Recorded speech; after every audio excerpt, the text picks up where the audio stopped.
Welcome back friends, welcome to our study channel move on study. तो friends, अगर आप लोग रेलवे ग्रुप डी का प्रिपरेशन करना चाहते हैं तो आप लोगों के लिए सबसे बेस्ट वे आप लोगों के सामने मूव ऑन स्टडी होगा। जो कि मैं फ्रेंड्स आप लोग को इस प्लेटफॉर्म चैनल के फ्रेंड्स आप लोग को मैं 100 क्वेश्चन पूरे करवाऊंगा, वो भी सेट का क्वेश्चन, वो भी प्रीवियस ईयर क्वेश्चन।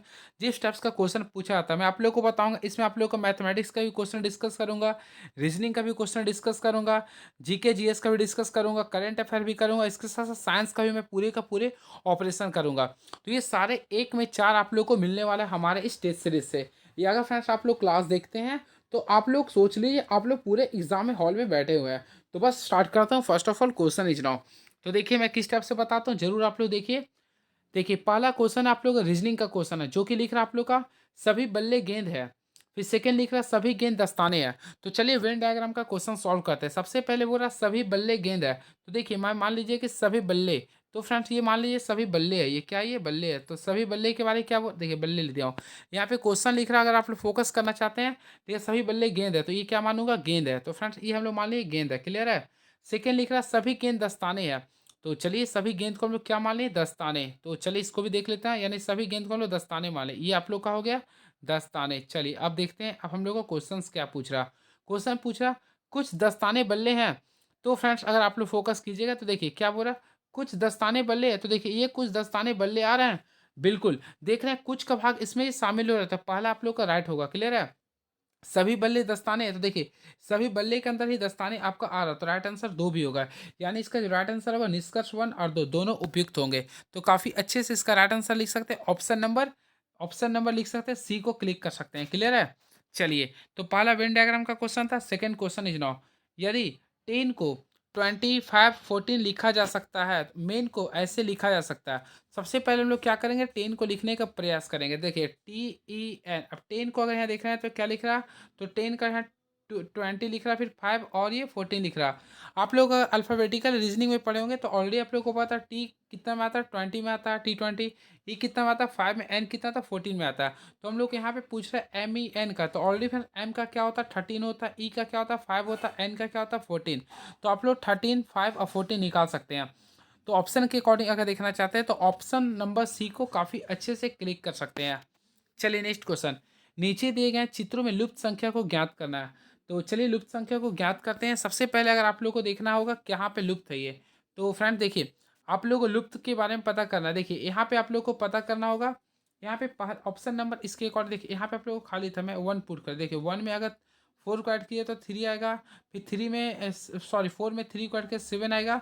फिर अगर आप लोग यहाँ पे देखिए सिक्स, यहाँ का जो कॉम्बिनेशन है, तो फ्रेंड देखिए यहाँ पे आप लोग क्या कीजिए, सिक्स सिक्स थ्री जा हो गया, फिर इसमें 12 को ऐड कीजिए। यानी कि अगर आप लोग फोकस करना चाहते हैं तो ये भी अगर आप लोग देखिएगा तो एक असेंडिंग के रूप में आप लोग के बीच में आ रहा है। क्लियर? तो उसके रिगार्डिंग आप लोग काफ़ी अच्छे से सॉल्व कर सकते हैं। नहीं तो एक काम कीजिए, देखिए सबसे बढ़िया एक वर्क कर सकते हैं फ्रेंड। देखिए आप लोग को ये फोर दिया हुआ नहीं, तो हम लोग क्या करेंगे, फोर गुना फोर कर देंगे प्लस दो कीजिए, तो चार चार 16, दो क्या आ गया 18। तो देखिए ये आप लोग के बीच में आ गया। क्लियर है? सेकेंड ये सात है, तो हम लोग सात को भी चार से गुना करें, 7 चौक 28 में हम लोग दो ऐड कर देंगे, तो 7 चौक 28 है, दो 30 आ गया। और हम लोग यहाँ का वैल्यू निकाला, यानी 6 को हम लोग कितना से गुना करेंगे, प्लस दो करेंगे कि फ्रेंड्स आप लोग का वैल्यू कितना लाना, 6 सॉरी यहाँ पे हम लोग का वैल्यू निकालना था। तो यहाँ पे वन में सॉरी एक्स में सॉरी यहाँ पे कुछ नहीं, एक्स में कितना से गुना कीजिए तो आप लोग का ये आएगा। तो सिंपल फोर लगा सकते हैं, तो राइट आंसर वन हो जाएगा। चलिए नेक्स्ट क्वेश्चन, एक महिला ने एक व्यक्ति का परिचय कराते हुए कहा कि उसकी पत्नी मेरे पिता की एकमात्र पुत्री है। तो वह व्यक्ति उस औरत से कैसे संबंधित है? देखिए सबसे पहले एक महिला ने एक व्यक्ति का परिचय कराते हुए कहा कि उसकी पत्नी मेरे पिता की एकमात्र पुत्री है। तो मान लीजिए कि कोई महिला, देखिएगा ध्यान से, कोई महिला है। क्लियर है? एक व्यक्ति का यानी कि मान लीजिए कोई मैन है, इसका परिचय कराते हुए कहता है कि उसकी पत्नी, उसकी पत्नी, तो फिर मान ली इसकी पत्नी में मान लिया। क्लियर है? उसकी पत्नी मेरे पिता, तो फिर इसका पिता मान ली कि फादर हो जाएगा, मेरे पिता की एकमात्र पुत्री, मात्र इसका एकमात्र पुत्र यही हो जाएगा का पुत्री है। तो वह व्यक्ति औरत से कैसे संबंधित? तो ऑलरेडी देख सकते क्या आ रहा, पति आ रहा, तो काफी अच्छे से ऑप्शन नंबर सी को क्लिक कर सकते हैं। अब ये क्वेश्चन है तो इससे आप लोग को पुट ऑन करना है। यहाँ देख सकते हैं 17 है, फिर यहाँ पे लिख रहा 18, फिर लिख रहा 40 लिख रहा, फिर आप लोग का 73 लिख रहा। तो फिर नेक्स्ट स्टेप में पूछा क्या होगा। सबसे पहले देखिएगा हम लोग यहाँ पे पुट ऑन करने का प्रयास करेंगे। साथ में अगर हम लोग 11 को ऐड करते, देखिए साथ में हम लोग अगर 11 को ऐड करते तो क्या आता है 18, उसी प्रकार अगर 18 में से 22 को ऐड करते हैं तो 40 आ रहा। अब अगर 40 में से हम लोग 33 को ऐड करते हैं तो क्या आ रहा, 73। तो उसी प्रकार हम लोग क्या करने का प्रयास करेंगे, 73 में से हम लोग 44 का ऐड करेंगे। तो 74 को ऐड कीजिए तो देखिए यहाँ पे आप लोग का आ जाएगा 117। तो राइट आंसर क्या आएगा, 117, जो कि काफ़ी अच्छे से ऑप्शन नंबर ए को क्लिक कर सकते हैं। चलिए नेक्स्ट क्वेश्चन। 8 मित्र, देखिए ये आप लोग का क्वेश्चन काफ़ी अच्छा आ गया। 8 मित्र A B C D E F G H और आई एक वृत्ताकार मेज के चारों ओर एक दूसरे के आमने सामने बैठे दोपहर का भोजन कर रहे हैं। ए एफ के सामने है और बी के दाईं ओर से तीसरा है। जी एफ और डी के बीच में है। एच डी के बाईं ओर है। ई सी और ए के बीच में है। तो कौन सी के सामने होगा। सबसे पहले फ्रेंड्स अगर स्टेप्स का क्वेश्चन आता है आप लोग को 8 व्यक्ति बनाना। देखिए इस स्टेप से आप लोग का इस 4 व्यक्ति के लिए हो गया, इस स्टेप से 20 से किए 6 हो गया और ये 8 व्यक्ति होगा। क्लियर, सॉरी देखिए आप लोग का ये 8 व्यक्ति होगा। क्लियर है, अच्छा सोचा ना ये। हाँ ये 8 व्यक्ति होगा। क्लियर है, और आप लोग को क्वेश्चन पे फोकस करना है। देखिएगा सबसे पहले लिख रहा है एक दूसरे की ओर बैठा है। सबसे पहले लिख रहा है ए एफ के सामने है, ए एफ के सामने है। मान लीजिए फिर मैं आपके ए लिख दिया तो इसके सामने एफ यहाँ पे लिख सकता हूँ, बिल्कुल। अब देखिए और बी के दाईं ओर से तीसरा है, यानी कि देखिए और हमेशा सेकेंड के लिए होता है। यानी कि फ्रेंड देखिए एफ जो होता है बी के दाईं ओर है। तो फ्रेंड्स हम लोग क्या करें, एफ को बी के दाईं ओर से, सॉरी एफ जो यहाँ पे देखिएगा ना, ए एफ के सामने और बी के दाईं ओर से तीसरा है, यानी बी के दाईं ओर से तीसरा है कौन, ए होगा। तो बी के दाईं ओर से तीसरा, तो देखिए इससे हम लोग तीसरा लेंगे 1 2 3। तो यहाँ पे हम लोग बी लिख सकते हैं, बिल्कुल लिख सकते हैं। अब देखिए इसके बाईं ओर से ये तीसरा हो जाएगा। क्लियर है, अब लिख रहा है आप लोग के सामने और जी एफ और डी के बीच में है। सबसे पहले आप लोग को जी को पुट ऑन करना है एफ और डी के बीच में। तो हम लोग देखिए एफ तो यहाँ पे आ गया, तो हम लोग यहाँ पे क्या करेंगे, डी लेंगे। और क्या लिख रहा था, जी, तो यहाँ पे जी लिख दिए हैं जो कि एफ और डी के बीच में है। क्लियर है, एच डी के बाईं ओर है, यानी कि फ्रेंड्स यहाँ पे क्वेश्चन लिख रहा है एच जो है ना डी के बाईं ओर है, मैं यहाँ पे बाईं ओर लिख लिया हूँ। क्लियर है, ई सी और ए के बीच में है। तो फ्रेंड लिख रहा है ई जो है सी और ए के बीच में है। तो हम लोग क्या करते हैं, ई जो है देखिए यहाँ पे फोकस कीजिए थोड़ा सा। ई देखिए यहाँ पे कलर को मैं चेंज करते हुए बता रहा हूँ। ई जो है देखिए सी और ए के बीच में, तो यहाँ सी और ए के बीच में ले लिया हूँ। तो बोला सी के सामने कौन बैठा था, ऑलरेडी देख सकते हैं सी के सामने कौन बैठा है, डी है। तो ऑप्शन नंबर ए को क्लिक कर सकते हैं। क्लियर है, तो ये प्रेजेंट माइंड का क्वेश्चन है ये। चलिए नेक्स्ट क्वेश्चन। यदि किसी धनराशि पर 5% की दर से 3 वर्ष का साधारण ब्याज 1200 रुपये है तो उसी राशि पर समान अवधि पर और समान दर पर चक्रवृद्धि ब्याज कितना होगा। काफ़ी अच्छे से सॉल्व किए होंगे।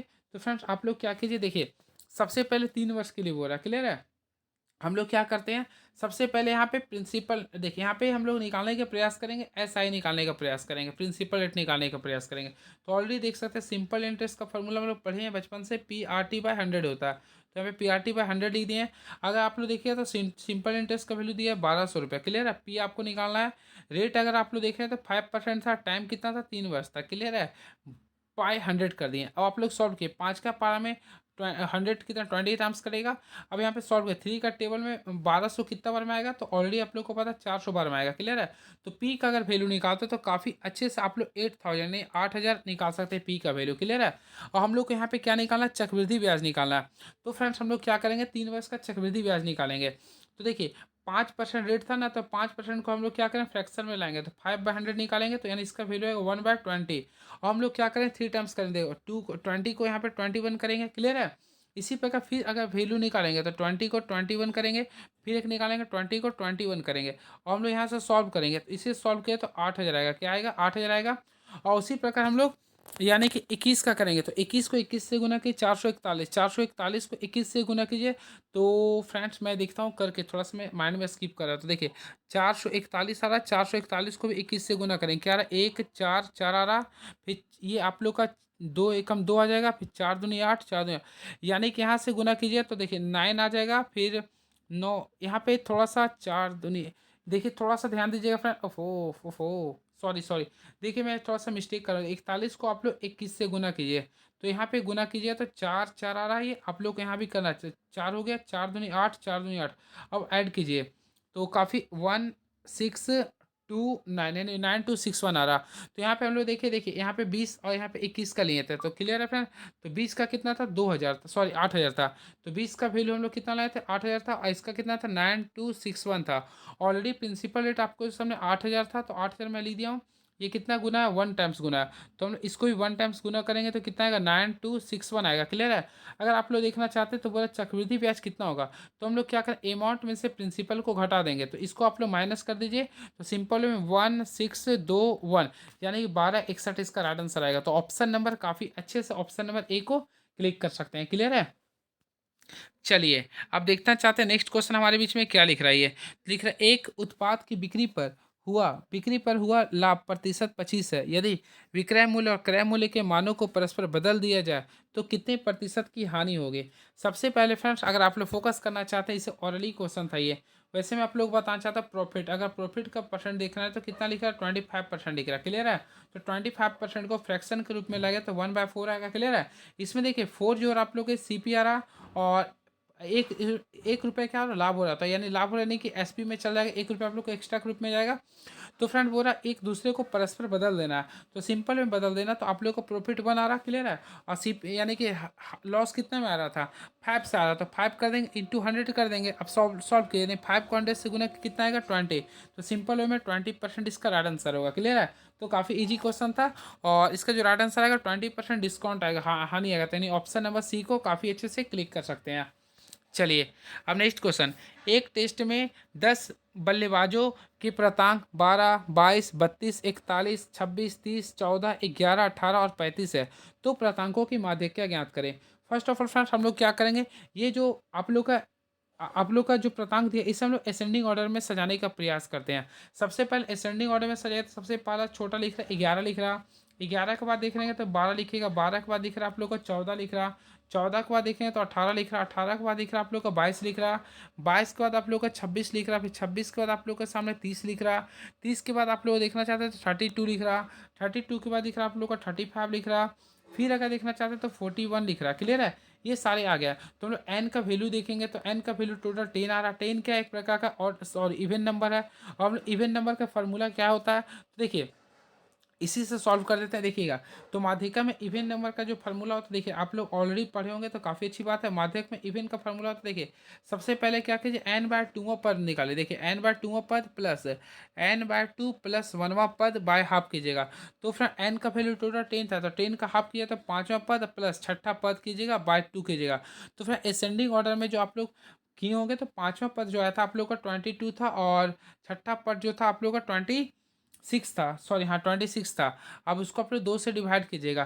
तो सिंपल वे में आप लोग सॉल्व किए तो 48 को 2 से डिवाइड कीजिए तो कितना आएगा, 24 इसका राइट आंसर आएगा। तो फ्रेंड्स का जो राइट आंसर रखिए ऑप्शन नंबर B को काफ़ी अच्छे से क्लिक कर सकते हैं। चलिए नेक्स्ट क्वेश्चन। उस वृत्ताकार ट्रैक का क्षेत्रफल ज्ञात करें जो 440 मीटर परिधि वाले वृत्त के चारों ओर बनाया गया है और उसकी चौड़ाई 7 मीटर है। तो देखिए मैं आप लोग को बताना चाहता हूँ, सबसे पहले क्या कीजिए, देखिए आप लोग को वृत्ताकार ट्रैक जब भी बोलता है आप लोग स्टेप से शो करना पड़ेगा। क्लियर है। आप लोग को देखिए इसमें क्या बोल रहा है, चौड़ाई कितना लिख रहा है, 7 मीटर। ठीक है। तो याद रखिएगा जो चौड़ाई लिख रहा है दोनों का डिफरेंस होता है ये, यानी कि देखा जाए तो मैं आप लोग को बता देना चाहता हूँ इसमें चौड़ाई क्या। देखिए इस टाइप से जाइए, देखिए ये आप लोग का चौड़ाई होगा, यानी इस चीज़ को मैं दर्शाया हूँ। क्लियर है। लेकिन आप लोग को जहाँ से मैं बता रहा था उसी को बताना चाहता हूँ। सबसे पहले याद रखिए इसकी परिधि, तो वृत्त की परिधि क्या होता है फ्रेंड, तो ऑलरेडी मैं आप लोग को बताया होगा। तो देखिए 2πr होता है, तो यहाँ पे 2πr का वैल्यू कितना लिख रहा है, 440 लिख रहा है। क्लियर है। हम लोग यहाँ से रेडियस निकालेंगे तो 2π का वैल्यू 22 होता है, बाई 7 कर देंगे, यहाँ पे रेडियस निकालेंगे बराबर 440 लिख देंगे। अब सॉल्व कीजिए, 22×2 = 44, इसको भागा कीजिए तो 10 टाइम्स आएगा, यानी कि आर का वैल्यू जो आएगा फ्रेंड 70 आएगा। क्या आएगा ये, 70। तो रेडियस का वैल्यू 70 मीटर आ गया। और आप लोग को बोला ट्रैक का क्षेत्रफल निकालना है, तो ट्रैक का जब क्षेत्रफल निकाले तो दोनों का देखिए यहाँ पे लिखिएगा तो πr1 का स्क्वायर कर सकते हैं। देखिए सेकेंडरी वृत्त है तो πr1 का स्क्वायर कर सकते हैं प्लस πr2 का स्क्वायर कर सकते हैं। दोनों का डिफरेंस लेंगे, सॉरी ये डिफरेंस मैं ले रहा हूँ। तो फ्रेंड्स अगर आप लोग सॉल्व करते हैं, देखिए थोड़ा सा मैं यहाँ पे मिस्टेक कर रहा हूँ, तो यहाँ पे हम लोग क्या करें, सॉरी यहाँ पे हम लोग इसका डिफरेंस लेंगे। रुकिए थोड़ा सा देखते हैं इससे आता है क्या, थोड़ा सा नहीं आ रहा है, हाँ। तो फ्रेंड हम लोग यहाँ पे दोनों का डिफरेंस लेंगे, तो डिफरेंस अगर आप लोग लेते हैं तो देखिए मैं लिख देता, हाँ यहाँ पे दोनों का डिफरेंस ले लिए। क्लियर है। अब देखिए अब क्या करेंगे, देखिए अब आते हैं, हाँ तो फ्रेंड्स हम लोग डिफरेंस ले लिए यहाँ पे और हम लोग सॉल्व करेंगे, यानी कि इसको हम लोग सॉल्व करेंगे। तो सिंपल वे में पाई को कॉमन ले लीजिए, फिर r² माइनस r² कर दीजिएगा। तो सिंपल वे में देखिए एक r का वैल्यू 70 आ रहा है और दोनों का डिफरेंस कितना था, चौड़ाई कितना था, 7 था। तो एक और r जो है 7 + 7 कर यानी कितना है, 77 हो जाएगा। क्लियर है। तो इसी के बिहाफ से आप लोग काफ़ी अच्छे से देखिए यहाँ पे आप लोग के बीच में पाई आया था। क्लियर है। यहाँ पे आया था R1 का स्क्वायर माइनस पी लिखिएगा पाई R2 का स्क्वायर आएगा।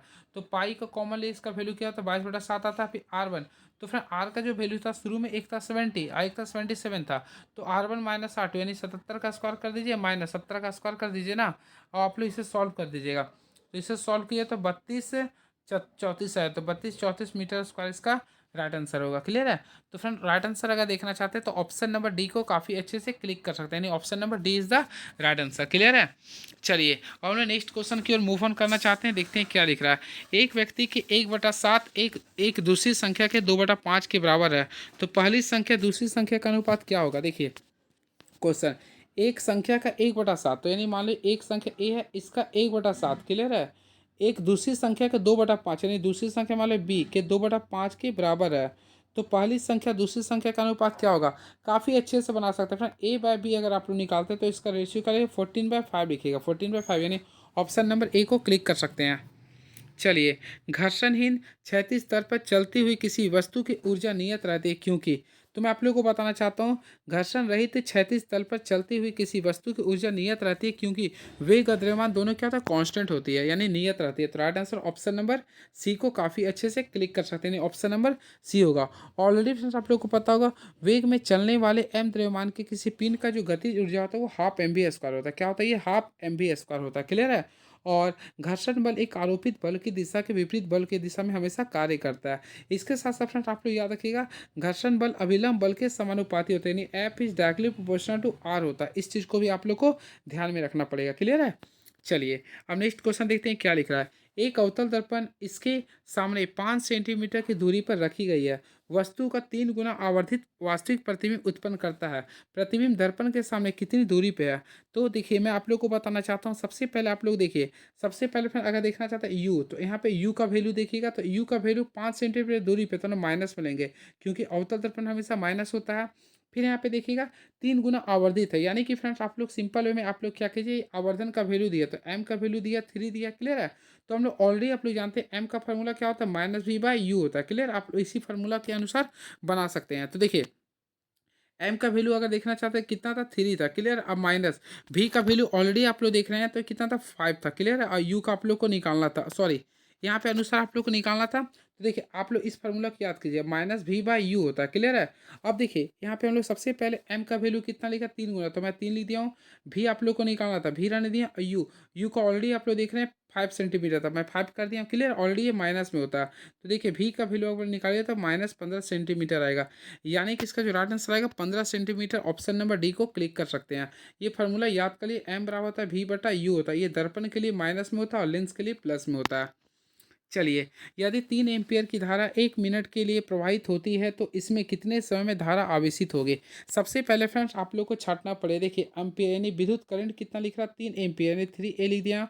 और टाइम टाइम लिख रहा है 1 मिनट, तो 1 मिनट का क्या होता है 60 सेकेंड लिख रहा है। क्लियर है। और हम लोग बोल रहा ना कितने समय में, तो ऑलरेडी आप लोग को पता होगा क्यू बराबर क्या होता है IT। तो फ्रेंड्स हम लोग क्यू निकालना IT, तो क्यू बराबर IT होता है। ऑलरेडी आप लोग पता आई का वैल्यू 3 लिख रहा और टी का वैल्यू कितना लिखा 60 सेकेंड।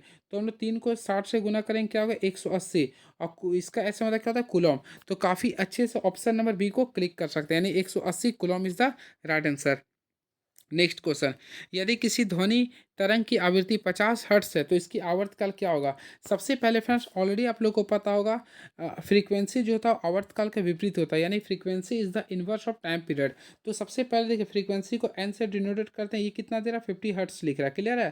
तो हम लोग को क्या निकालना आवर्तकाल, तो टी का फॉर्मूला क्या होता है 1/n होता है। और हम लोग क्या करेंगे इसका इन्वर्स निकालेंगे, यानी 1/50 अगर आप लोग निकालते हैं तो काफ़ी अच्छे से सॉल्व कीजिएगा तो 0.02 सेकेंड आएगा, यानी कि 0.02 सेकंड, यानी ऑप्शन नंबर ए को क्लिक कर सकते हैं। चलिए नेक्स्ट क्वेश्चन, किसी बाह्य बल के अभाव में एक पिंड एक समान वेग से गति करता है तो उसका कारण क्या होता है। तो ऑलरेडी फ्रेंड्स मैं आप लोगों को बताना चाहता हूँ किसी बाह्य बल के अभाव में एक पिंड एक समान वेग से गति करता है तो उसका जो मेन जो कारण होता है वह जड़त्व होता है। तो ऑप्शन नंबर ए को आप लोग काफ़ी अच्छे से क्लिक कर सकते हैं, यानी इसका जो राइट आंसर होगा जड़त्व होगा। क्लियर है। ऑलरेडी फ्रेंड्स आप लोग को पता होगा वस्तु का आंतरिक गुण जिसके कारण वस्तु अपनी विरामावस्था या फिर एक समान गति की अवस्था में परिवर्तन नहीं ला सकता उसे बोलते हैं जड़त्व। और जड़त्व जो निर्भर करता हुआ द्रव्यमान पर निर्भर करता है। ये क्वेश्चन भी पूछता है जड़त्व किस पर निर्भर करता है, ये द्रव्यमान पर निर्भर करता है। जड़त्व का कोई मात्रक और विमाएं नहीं होते। क्लियर है, इस चीज को भी आप लोग ध्यान में रखिएगा। बात करते हैं संवेग संरक्षण का। तो फ्रेंड्स, संवेग संरक्षण का नियम होता है यदि किसी नियत द्रव्यमान वाले निकाय पर कोई बाह्य बल ना लगे तो उस पर निकाय का संपूर्ण संवेग के साथ नियत रहता है। क्लियर है। चलिए अब हम लोग 17 नंबर क्वेश्चन देखते हैं क्या लिख रहा है ये। तो चलिए देखते हैं क्या लिख रहा है ये। हाँ, देखिए क्वेश्चन क्लास 10th वाले हैं। देखिए ये क्वेश्चंस को मैं बैटरी नहीं, हाँ देखिए, एक 6 सेंटीमीटर लंबी वस्तु को 60 सेंटीमीटर फोकस दूरी के अवतल लेंस के मुख्य फोकस पर रखा गया है। तो प्रतिबिंब की माप स्थिति और प्रकृति ज्ञात करें। तो फ्रेंड्स, सबसे पहले हम लोग क्या करें, इसे सॉल्व करने का भरपूर प्रयास करेंगे। तो देखते हैं, मैं आप लोग को जो कंसेप्ट बताऊंगा उस चीज़ के अनुसार आप लोग काफ़ी अच्छे से सॉल्व कर सकते हैं। तो हम लोग देखिए सबसे पहले इसमें छांटने का कार्य करेंगे। तो देखिए सबसे पहले फ्रेंड्स, यहाँ पे फोकस दूरी यानी एफ का वैल्यू अब याद रखिएगा। जब भी अवतल लेंस की बात करते हैं फोकस भी माइनस में होता है, तो -30 सेंटीमीटर ले देंगे। उस उसी प्रकार आप लोग देखिए वस्तु की ऊंचाई यानी कि एच जो होता है, एच आप लोग का 6 सेंटीमीटर लिख रहा है। क्लियर है। हम लोग यहाँ से क्या निकालेंगे, और वस्तु की दूरी भी लिख रहा। तो फ्रेंड्स, हम लोग यहाँ से निकालने का प्रयास करें। वस्तु की दूरी यानी यू भी आप लोग का -30 सेंटीमीटर लिख रहा है। क्लियर है। और हम लोग यहाँ से सबसे पहले मुख्य फोकस दिया था ना, तो हम लोग यहाँ से भी निकालेंगे। तो लेंस सूत्र का फॉर्मूला यूज करेंगे। ऑलरेडी आप लोग को पता होगा 1/v माइनस 1/u बराबर क्या होता है, 1/f होता है। क्लियर है। तो यहाँ से हम लोग भी का वैल्यू निकालें तो 1/v माइनस, तो u का वैल्यू 30 था, तो 30 क्या हो जाएगा, प्लस हो जाएगा, यानी कि 30 यानी कि 1/30 आ गया। क्लियर है। और एफ का वैल्यू -1/30 कीजिएगा। अगर आप लोग यहाँ से सॉल्व करते हैं तो काफ़ी अच्छे से 1/v का वैल्यू निकालेगा। तो 1/30 कीजिएगा, यहाँ पे माइनस कीजिएगा, यहाँ भी 1/30 कीजिएगा, यानी 1/v का वैल्यू निकालते हैं तो 30 एलसीएम 30 आ गया, -1 यानी कि यहाँ पे टोटल v का वैल्यू निकालिए तो -15 सेंटीमीटर आएगा। क्या आएगा, -15 सेंटीमीटर होगा। और हम लोग को m निकालना है। तो ऑलरेडी फ्रेंड्स m का वैल्यू क्या होता है, देखिए v/u होता है, यानी कि v/u होता है। तो देखिए m के लिए हम लोग क्या करते हैं, h1/6 कर दीजिए, यानी कि टोटल जो प्रतिबिंब कुछ है बटा वस्तु कुछ है का अनुपात कर दीजिए। और यहाँ पे v का वैल्यू कितना था, 15 था, और u का वैल्यू कितना लाए, 30 लाया। और आप लोग यहाँ से सॉल्व करते हैं। 6 का पावर में 5 बार में, 5 का पावर में 15, 3 टाइम्स में गया। तो काफ़ी अच्छे से h का वैल्यू कितना ला सकते हैं, 3 सेंटीमीटर। तो राइट आंसर 3 सेंटीमीटर इसका राइट आंसर होगा। और ये कैसा बनाता है, ये हमेशा वर्चुअल बनाएगा। तो right answer option number A को काफ़ी अच्छे से क्लिक कर सकते हैं। क्लियर है। चलिए अब नेक्स्ट क्वेश्चन देखते हैं क्या लिख रहा। सूरज कुंड झील निम्नलिखित राज्यों में से निम्नलिखित राज्यों में से किस राज्य में है। तो फ्रेंड्स मैं आप लोगों को बताना चाहता हूँ, सूरज कुंड झील भारत के हरियाणा राज्य में है। कहाँ पे, ये हरियाणा राज्य में। क्लियर है, इस चीज़ को भी आप लोग ध्यान में रखिएगा। क्लियर है। और वैसे ही सूरज कुंड मेला हमारे झारखंड के हजारीबाग डिस्ट्रिक्ट में भी लगता है। क्लियर है, इस चीज़ को भी आप लोग ध्यान में रखिएगा। चलिए अब नेक्स्ट क्वेश्चन देखते हैं क्या लिख रहा। विश्व व्यापार संगठन की स्थापना कब हुई थी। तो फ्रेंड्स मैं आप लोगों को बताना चाहता हूँ, विश्व व्यापार संगठन जिसे हम लोग शॉर्टकट में बोलते हैं WTO, विश्व व्यापार संगठन की स्थापना 1 जनवरी को, याद रखिए 1 जनवरी को हुई थी, यानी 1 जनवरी 1995 को हुई थी। ये आप लोग को ध्यान में रखना है, यानी ऑप्शन नंबर बी होगा। क्लियर है। और बात करते हैं इसका मुख्यालय कहाँ है, तो ऑलरेडी आप लोग को मैं बताना चाहता हूँ इसका मुख्यालय जो है जिनेवा है। कहाँ पे ये, इसका मुख्यालय जिनेवा है। क्लियर है। और विश्व व्यापार संगठन का जो पुराना नाम था, उसका पुराना नाम था गैट था। ये भी आप लोग याद रखिएगा, विश्व व्यापार संगठन का पुराना नाम था गैट था। क्लियर है, इस चीज़ को भी आप लोग को ध्यान में रखना पड़ेगा। क्लियर है। चलिए अब नेक्स्ट क्वेश्चन देखते हैं। इसमें कुल 164 देश है, जो कि 164वां जो देश था वह फ्रेंड्स अफगानिस्तान था। तो काफ़ी अच्छे से आप लोग इस चीज़ को भी आप लोग याद कर सकते हैं। क्लियर है। चलिए अब नेक्स्ट क्वेश्चन देखते हैं क्या लिख रहा है ये। वर्ल्ड LPG एसोसिएशन WLPGA के अध्यक्ष के रूप में किसे चुना गया। तो मैं आप लोग को बताना चाहता हूँ, ये इसका राइट आंसर होगा श्रीकांत माधव वैद को। चलिए निम्नलिखित में से कौन सा चित्र फूल कपड़े सफ़ेद के संबंध को तार्किक रूप से प्रदर्शित करता है। सबसे पहले मैं आप लोग को बताना चाहता हूँ, देखिए कोई फूल है, तो चलिए मान लीजिए कि मैं कोई फूल है, तो फूल जो है आप लोग देखिए सफ़ेद, देखिए सफ़ेद जो मान लीजिए बीच में सफ़ेद है, सफ़ेद आपके कपड़े भी हो सकते हैं, फूल भी हो सकते हैं। तो काफ़ी अच्छे से आप लोग बनाते हैं। देखिए ये बीच में जो मैं लिखा हूँ, देखिए थोड़ा सा मिस्टेक नहीं करना है। देखिए ये जो बीच में लिखा हूँ फ्रेंड, मान लीजिए सफ़ेद है, ये क्या, ये सफ़ेद है। ठीक है। तो ऑलरेडी आप लोग को पता है सफ़ेद आपका फूल भी हो सकता है। क्लियर है। और सफ़ेद आपका क्या, यानी कि कपड़े भी हो सकता है। तो इस टाइप से आप लोग बना सकते हैं। क्लियर है। चलिए तो यानी ऑप्शन के अकॉर्डिंग देखा जाए तो राइट आंसर क्या कर सकते हैं, option number D is the right answer. चलिए नेक्स्ट क्वेश्चन देखते हैं क्या लिख रहा है ये। और आप लोग के सामने नेक्स्ट क्वेश्चन आ चुके हैं। आप उत्तर की ओर गए और 90 डिग्री दाहिने घूमे, फिर 90 डिग्री दाहिने घूमे और फिर 90 डिग्री बाएं घूमे, आपकी दिशा क्या होगी।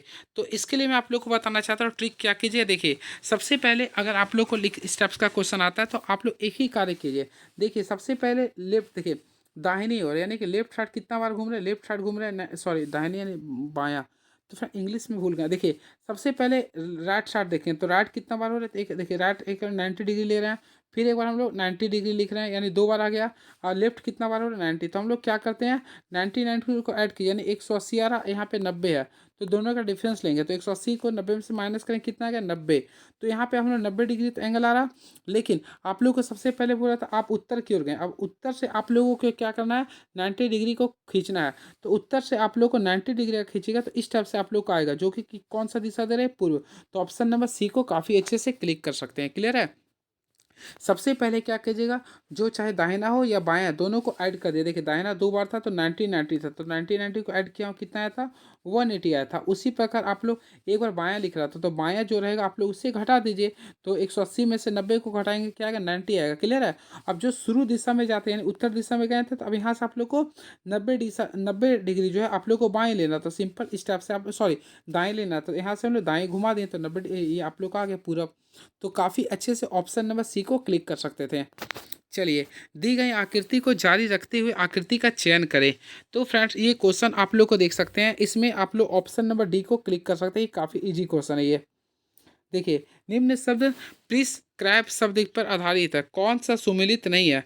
तो आप लोग को फोकस करके देखना पड़ेगा कौन सा शब्द इस पर आधारित नहीं होगा। पहला PRESS, देखिए आप लोग को P भी है, इसमें R भी है, E भी है, S केवल एक ही है, यहाँ पे S की संख्या 2 है, तो पहला ही ऑप्शन इसका गलत हो गया। तो राइट आंसर जो कीजिए तो ऑप्शन नंबर ए को क्लिक कर सकते हैं।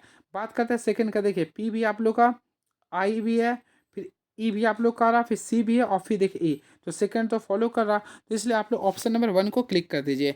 दी गई आकृति में वर्गों की संख्या ज्ञात करें। सबसे पहले फ्रेंड्स आप लोग को वर्ग की संख्या ज्ञात करने बोलता है, तो आप लोग काउंट कीजिए। देखिए 1 कीजिए, 2 कीजिए, यहाँ पे 3 कीजिए, 4 कीजिए, फिर यहाँ पे कीजिए 1 2 3 4, इस टाइप से कर लीजिएगा। और आप लोग को मल्टीप्लाई करना है, तो सबसे पहले मल्टीप्लाई का तरीका क्या होता है, देखिए ये 4 को 4 से मल्टीप्लाई करें यानी 4 गुना 4 करेंगे, प्लस ये 3 को 3 से गुना करें यानी 3 इंटू 3 कर देंगे। क्लियर है। प्लस ये 2 को 2 से गुना करें यानी 2 इंटू 2 कर देंगे, प्लस ये 1 को 1 से गुना करेंगे। अब आप लोग सॉल्व किया यानी 4 चौक 16 हो गया, 3 3 9 हो गया, 2 दूनी 4 हो गया, एक ही कम एक, तो 16 9 25, 25 4 29 और 31। तो right answer option number B को क्लिक कर सकते हैं। तो ये सब सारे चीज़ आप लोग एक बार में मैं आप लोग को सारे चीज़ को मैं डिस्कस कर देता हूँ। तो इस टाइप से सेट प्रैक्टिस कीजिएगा तो आप लोग के लिए काफ़ी फ्रूटफुल होगा। चलिए ऑलरेडी फ्रेंड्स मैं आप लोग को नेक्स्ट क्वेश्चन की ओर मूव ऑन करना चाहता हूँ। देखते हैं क्या लिख रहा है ये। यदि सॉरी 8 किलोमीटर चलने के बाद एक लड़का दाएं सॉरी 8 किलोमीटर चलने के बाद एक लड़का दाएं मुड़ता है और 5 किलोमीटर चलता है, वह फिर बाएं मुड़ता है और 9 किलोमीटर चलता है, अंत में वह पश्चिम दिशा की ओर अभिमुख होकर खड़ा रहता, तो पहले 8 किलोमीटर किस दिशा में चला था। काफ़ी आसानी से बना सकते हैं। देखिए कोई व्यक्ति है, सबसे पहले 8 किलोमीटर चलता है, तो मान लीजिए कोई व्यक्ति, मान लीजिए फ्रेंड्स मैं आप लोगों को शुरू से समझा रहा हूँ। देखिए मान लीजिए कोई व्यक्ति एक्स है। क्लियर है। ये मान लीजिए कि मैं इस स्टेप से चला, ये शुरू में 8 किलोमीटर चला। क्लियर है। अब यहाँ से चलने के बाद वो दाएं मुड़ता है, क्या चलता है ये दाएं ओर मुड़ता है, 5 किलोमीटर चलता है, यानी यहाँ से दाएं ओर चला गया तो ये 5 किलोमीटर ऊपर चढ़ा दिया। क्लियर है। अब फिर लिख रहा है ये फिर बाएं मुड़ता है, यानी कि फिर बाएं मुड़ा दिया और कितना किलोमीटर चल रहा है 9 किलोमीटर चल रहा है। क्लियर है। अब हो रहा वह अंत में पश्चिम दिशा की ओर अभिमुख होता है, यानी देखिए पश्चिम दिशा में आ चुके हैं। क्लियर है। तो वो रहा वह पहले 8 किलोमीटर किस दिशा में चला। तो ऑलरेडी अगर आप लोग फोकस कीजिए तो पहले जो 8 किलोमीटर किस दिशा है यानी कि वो पश्चिम दिशा हो गया। तो काफ़ी अच्छे से ऑप्शन नंबर डी को क्लिक कर सकते हैं। चलिए ये मैथमेटिक्स का क्वेश्चन है और आप लोग बना भी लिए होंगे, हमें पूरा पता है। तो फ्रेंड देखिए 27 का जो राइट आंसर होगा आप लोग अब तक बना भी लिए होंगे।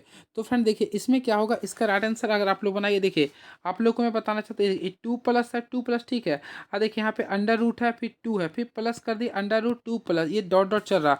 देखिए मैं एक ट्रिक बताना चाहता हूँ। देखिए जब भी आप लोग को अंडर रूट है ये 2 है, फिर प्लस है ये अंडर रूट 2 है, फिर प्लस कर रहा है अंडर रूट 2 है, और डॉट डॉट डॉट इस स्टेप से इन्फिनिटी तक जाएगा, तो इसका वैल्यू केवल 2 होता है। क्या होता है ये, यानी कि जो आप लोग का इंटरनली पार्ट्स है वही होता है। तो यहाँ पे ऑलरेडी 2 है, 2 कर दिया, और इससे अगर तोड़िए तो 2 आएगा, तो 2 2 कितना होता है 4। तो right answer option number D को काफ़ी अच्छे से क्लिक कर सकते हैं। तो फ्रेंड्स का राइट आंसर होगा ऑप्शन नंबर डी होगा। नेक्स्ट क्वेश्चन देखिए, एक छात्र के अंक गलती से 78 के बदले 92 दर्ज किए गए थे।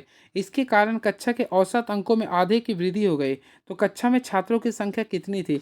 देखिए, काफ़ी इजी क्वेश्चन है। सबसे पहले आप लोगों को क्या करना है, एक छात्र के अंक गलती से 78 के बदले 92 दर्ज किया, तो सबसे पहले क्या कीजिए, 92 में से आप लोग 78 को माइनस कर दीजिए। तो 92, 12 में से 8 गया, 4 बचा, 8 में से 7 गया, 14 बच गया ना। और आप लोग को क्या करना है, तो वो रहा औसत अंकों में आधे की वृद्धि हो गई। तो फ्रेंड्स आप लोग को 14 का केवल 2 से गुना कर दिए ना, आधे वृद्धि यानी 28 हो गया। ऑप्शन है बिल्कुल ऑप्शन नंबर ए, काफ़ी अच्छे से बना सकते थे। चलिए, वह छोटी से छोटी संख्या ज्ञात करें जो 12, 18, 21 और 30 से विभाज्य हो सकता है। सबसे पहले जब भी छोटी से छोटी संख्या ज्ञात करने बोलता है, तो आप लोग क्या कीजिए, जो संख्या दी है उसका एलसीएम निकालिएगा। तो 12, 18 और 30 का अगर आप लोग एलसीएम निकालते हैं यानी लोअर कॉमन मल्टीपल निकालते, तो 1260 आएगा। क्या आएगा? 1260 आएगा। तो फ्रेंड्स का राइट आंसर आएगा ऑप्शन नंबर ए यानी 1260 होगा। नेक्स्ट क्वेश्चन, एक व्यक्ति ने 4 घंटे में 54 किलोमीटर की दूरी तय की। उसने कुछ दूरी 6 किलोमीटर प्रति घंटा की चाल से पैदल चलकर और शेष दूरी 18 किलोमीटर प्रति घंटा की चाल से साइकिल द्वारा तय की। पैदल तय की गई दूरी कितनी होगी? सबसे पहले फ्रेंड मान लीजिए कि देखिए, आप लोग को मैं बताना चाहता हूँ, माना कि पैदल तय की गई दूरी को डी मान लीजिए, ठीक है। तो साइकिल से देखिए, साइकिल से कितना होगा, 54 माइनस डी कर सकते हैं। और टोटल 4 घंटे का समय लिया, तो समय बराबर क्या होता है, दूरी बटा 4। तो दूरी आपको पता नहीं, तो मैं मान लिया दूरी, क्लियर है। और फर्स्ट टाइम अगर देखिएगा तो 6 किलोमीटर, तो मैं 6 लिख दिया हूँ, क्लियर है। फिर सेकेंड लिख रहा टोटल था 54, तो 54 माइनस डी कर देंगे। और यहाँ पे लिख रहा था आप लोग का 18 किलोमीटर। अब आप लोग इस सॉल्यूशन कर दीजिएगा। तो यहाँ पे अगर डी को सॉल्व कीजिए तो सिंपल वे में आप लोग का 9 किलोमीटर इसका राइट आंसर आ जाएगा। तो काफ़ी अच्छे से 9 किलोमीटर इसका आंसर ला सकते हैं। चलिए, ये क्वेश्चन आ चुका है, देखते हैं 31 क्वेश्चन। दो पाइप 720 मिनट और 1200 मिनट में टैंक को भरते हैं। टैंक में एक पाइप ऐसा भी है जिसके रिसाव होता है। जब तीनों पाइप को खोला जाता है तो खाली टैंक 480 मिनट में भर जाता है। तो भरे हुए टैंक को खाली करने में रिसाव पाइप को कितने मिनट का समय लगेगा? सबसे पहले जब भी स्टेप्स का क्वेश्चन आता है, देखिए ए का वैल्यू लिखिए कितना, हाँ 32%, हाँ। फ्रेंड देखिए, मैं इस चीज़ को बता रहा हूँ, थोड़ा सा ध्यान दीजिएगा। जब भी पाइप एंड कस्टम्स का क्वेश्चन आता है, सबसे पहले देखिए, मान ली ए पाइप ये है, फिर इसके बाद हम लोग बी पाइप को लिख देंगे, फिर हम लोग पाइप को सी को लिखने का प्रयास करें। देखिए, ए पाइप क्या कर रहा है, 720 मिनट में भरता है, क्लियर है। फिर क्या लिख रहा है, 1200 मिनट में टैंक को भरते हैं। टैंक में एक पाइप ऐसा भी जिसके रिसाव होता है। जब तीनों पाइप को खोला जाता है तो टैंक खाली टैंक 480 मिनट में भर जाता है। तो देखिए, तीनों को हम लोग करें, यानी ए मान लिया, यहाँ पे बी मान लिया, तीसरा को क्या करते हैं, खोलते हैं, तो सी मान लीजिए। यहाँ पे क्या लिखा है, 480 मिनट में भर जाता है। तो हम लोग क्या करेंगे, तीनों का सबसे पहले एलसीएम निकालेंगे। तो ऑलरेडी फ्रेंड्स अगर तीनों का एलसीएम निकालेंगे तो 7200 आएगा। क्या आएगा, 7200 आएगा। तो इसका रेशियो निकालेंगे तो 10 आएगा। इसका अगर आप लोग निकालेगा तो 6 आएगा। और सिर्फ इसका अगर आप लोग निकालिए तो 15 आएगा। और हम लोग क्या करेंगे, सी की क्षमता निकालना है। तो सिंपल वे में 10, 6, 16, 16 में से 15 गया तो 1 आएगा। तो यानी इसका इकाई 1 आ गया। तो कुल समय वो रहा। तो फ्रेंड सिंपल वे में आप लोग क्या कीजिए, देखिए टोटल कितना था, 700 था, इसको 1 से डिवाइड कीजिएगा। तो सिंपल में 7 2 मिनट मिनट आंसर है, यानी 7200 मिनट इसका आंसर होगा। तो काफ़ी आसानी से बना सकते हैं इसे, क्लियर है। चलिए, नेक्स्ट क्वेश्चन, पदार्थ के प्रतिरोध को प्रभावित करने वाला कारक क्या होते हैं? तो फ्रेंड्स मैं आप लोग को बताना चाहता हूँ। सबसे पहले देखिए, आप लोग को रेजिस्टेंस का फार्मूला आप लोग को पता है, क्या होता है, root rho length by area होता है। देखिए, इसे हम लोग बोलते हैं प्रतिरोधकता, ये होता है लेंथ, ये होता है एरिया। और फ्रेंड्स यानी कि देखिए, तापमान पर भी निर्भर करता है, पदार्थ की प्रकृति पर निर्भर करता है, कंडक्टर लंबाई पर भी निर्भर करता है। तो राइट आंसर देखा तो उपरोक्त सभी होगा, यानी option number D is the right answer, clear है। ऑलरेडी फ्रेंड्स आप लोग को पता होगा, किसी चालक का प्रतिरोध किन किन बातों पर निर्भर करता है। तो सबसे पहले वह निर्भर करता है तापमान पर, फिर पदार्थ की प्रकृति पर, कंडक्टर की लंबाई पर, प्रकाश पर, चुंबकीय क्षेत्र पर, लंबाई पर, अनुप्रस्थ पाट के क्षेत्रफल पर, क्लियर है। चलिए, विद्युत परिपथ में होता है। तो फ्रेंड्स मैं आप लोगों को बताना चाहता हूँ, विद्युत परिपथ में ऑप्शन के अकॉर्डिंग देखा जाए तो विद्युत घटक, संयोजित तार, शेल और प्लग तार होता है, यानी ऑप्शन नंबर डी को क्लिक कर सकते हैं, क्लियर है। ऑलरेडी फ्रेंड्स आप लोगों को पता होगा, ऐसा परिपथ जिसका उपयोग विद्युत से चलने वाले उपकरणों जैसे मोटर, पंखा, कूलर या अन्य उपकरणों तक करंट पहुंचाने के लिए किया था, उसे बोलते हैं विद्युत परिपथ। और फ्रेंड मैं आप लोग को बताना चाहता हूँ, विद्युत परिपथ दो प्रकार के होते हैं, एक होता है खुला विद्युत परिपथ, एक होता है बंद परिपथ।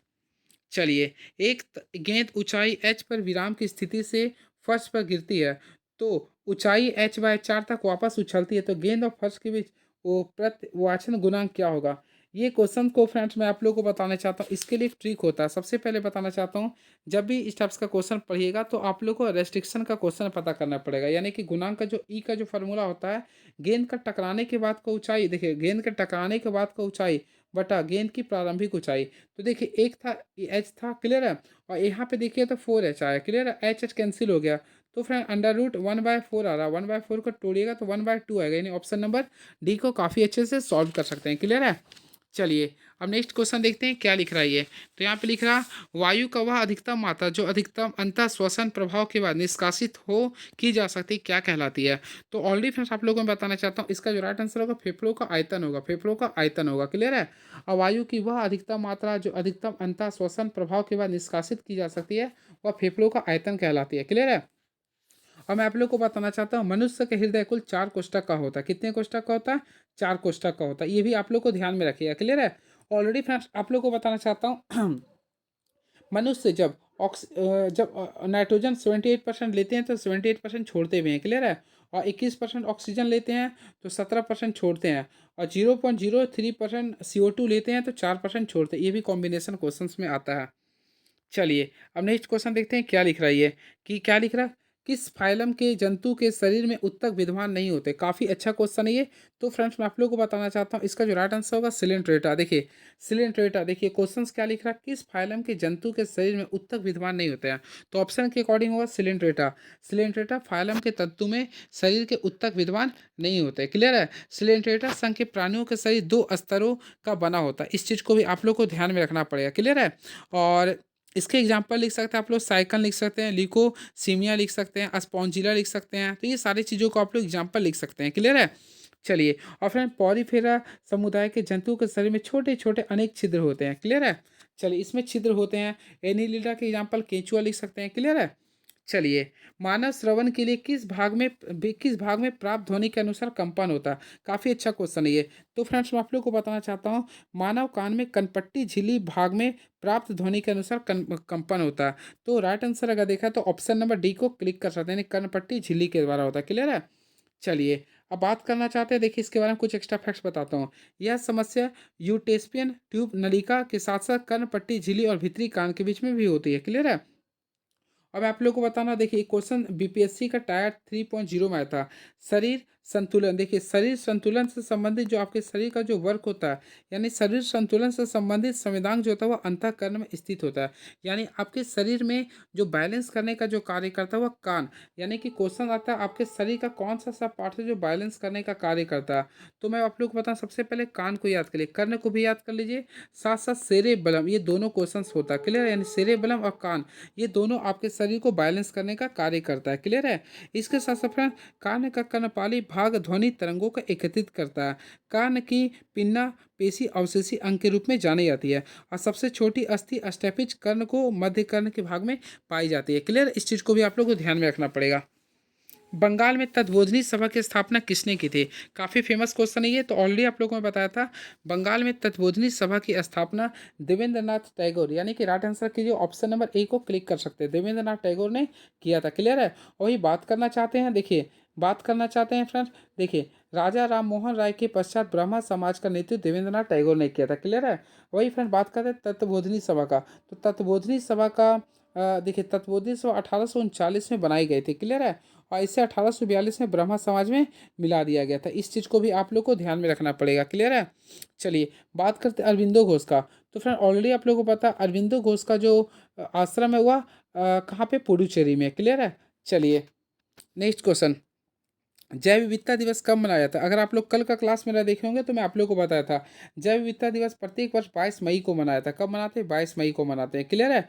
और बात करते हैं फ्रेंड, देखिए 27 जून को, तो ऑलरेडी आप लोग को पता होगा विश्व मधुमेह दिवस 27 जून को मनाते हैं, क्लियर है। बात करते हैं 28 फरवरी को, तो राष्ट्रीय विज्ञान दिवस 28 फरवरी को मनाते हैं। और विश्व विज्ञान दिवस मनाते हैं 10 नवंबर को, ये भी आप लोग ध्यान में रखिएगा, क्लियर है।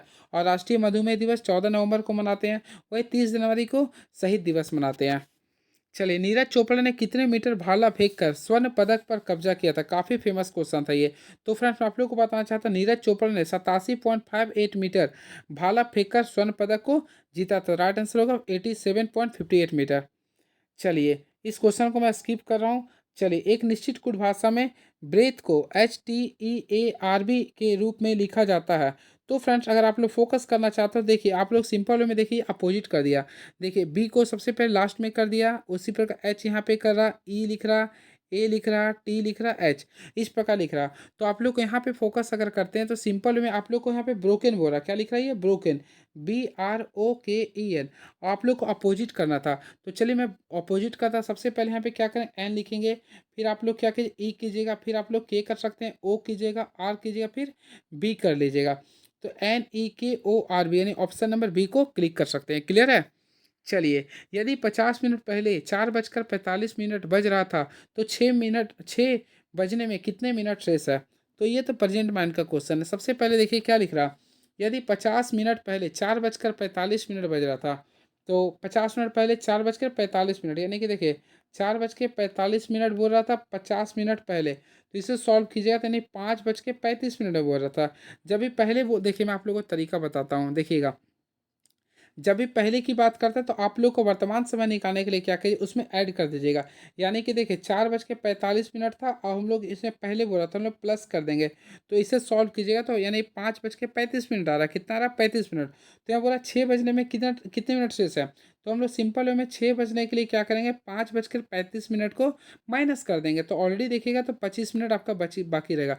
यानी option number C is the right answer. देखते हैं नेक्स्ट क्वेश्चन क्या लिख रहा। कौन सा शब्द नीचे दिए गए संबंध को सही तरीके से पूर्ण करेगा। जापान, ग्रीन तीतर, भारत। तो फ्रेंड भारत जो होगा मोर, तो यानी राइट आंसर होगा ऑप्शन नंबर ए को क्लिक कर सकते हैं, यानी मोर का होगा। क्लियर है। चलिए, यानी इसका अर्थ ये हुआ, जिस प्रकार जापान का राष्ट्रीय पक्षी ग्रीन तीतर होता है उसी प्रकार भारत का राष्ट्रीय पक्षी क्या होगा, मोर होगा। इस टाइप से आप लोग बना सकते थे। चलिए नेक्स्ट क्वेश्चन। 11 का पावर देख रहे हैं 225 लिख रहा। यानी कि सिंपल वे में क्या कीजिए, देखिए आप लोग को मैं बताना चाहता हूँ 11 ही है, इसमें आप लोग 4 ऐड कीजिए। तो 11 + 4 क्या होता है 15, 15 का स्क्वायर क्या होता है 225। क्लियर है। उसी पे 14 बोला तो हम लोग क्या करेंगे, 14 में भी क्या करेंगे 4 को ऐड कर देंगे। तो 14 4 18, 18 का स्क्वायर क्या होता है फ्रेंड 324 होता है। तो right answer option number B को काफ़ी अच्छे से क्लिक कर सकते हैं। अब ये आप लोगों को श्रेणी बताना, ये फ्रेंड्स आप लोग बोला गलत श्रेणी का चयन करना। तो देखिए सबसे पहले 26 से 50 लाना है। तो 26 को 2 से गुना किए 52, 52 में से 2 घटाइए 50 आ गया। 50 को 2 से गुना किए 100, 100 में 2 घटाइए 98 आ गया। 98 को 2 से गुना कीजिए 196 में से फिर 2 घटाइए 194 आ गया। अब फिर 194 को 2 से गुना कीजिए तो 390 आएगा। 390 में 2 घटाइए 388 आएगा। तो यहाँ पे 388 होना चाहिए था 390 के जगह पे। तो right answer option number D को क्लिक कर सकते हैं। अब देखिए क्वेश्चन नंबर हम लोग आ चुके 47 में। तो लिख रहा है, जब किसी संख्या को 9 से विभागा किया जाता है तो शेषफल 6 प्राप्त होता है, और जब उसी संख्या को 21 से भाग किया जाता है तो शेषफल 12 प्राप्त होता है। तो x ऐसी न्यूनतम एक 3 अंकों वाली संख्या, तो x के अंकों का योग क्या होगा।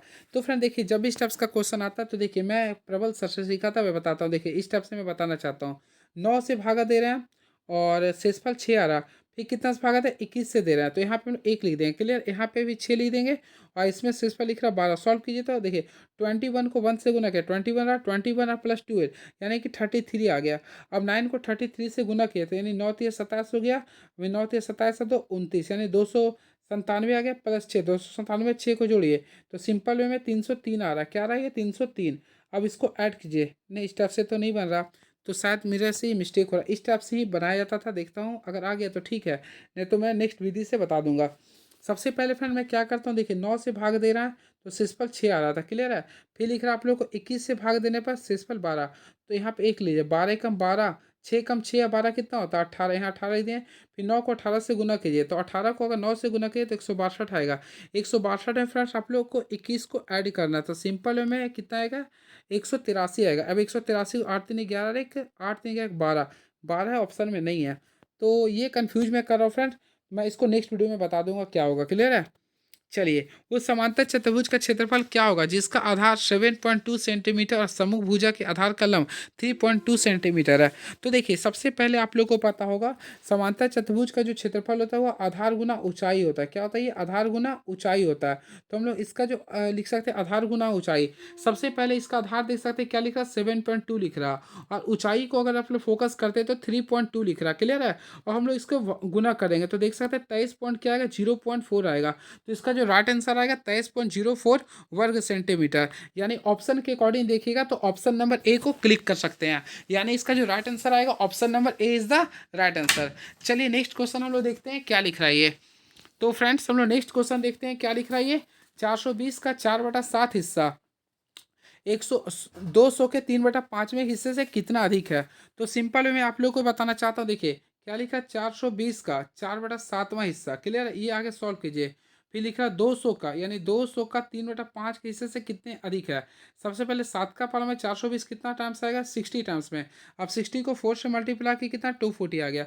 उसे 5 का पावर में ये कितना टाइम्स करेगा, तो 40 टाइम्स में। 40 को 3 से गुना कीजिए कितना आएगा, 120। अब दोनों का डिफरेंस निकाले कितना आएगा, तो ऑलरेडी आप लोग को पता है 120 आएगा। तो option number A is the right answer, clear है। चलिए अब क्वेश्चन नंबर हम लोग 50 देखते हैं क्या लिख रहा है ये। तो फ्रेंड्स 50 नंबर क्वेश्चन देखते हैं क्या लिख रहा है ये। चलिए देखते हैं 50 नंबर क्वेश्चन क्या लिख रहा है, देखते हैं ये। तो लॉगरिथम का क्वेश्चन है। चलिए लॉगरिथम का भी क्वेश्चन सॉल्व करवाते हैं। देखिए सबसे पहले फ्रेंड लॉग लिख रहा, अब √9 लिख रहा।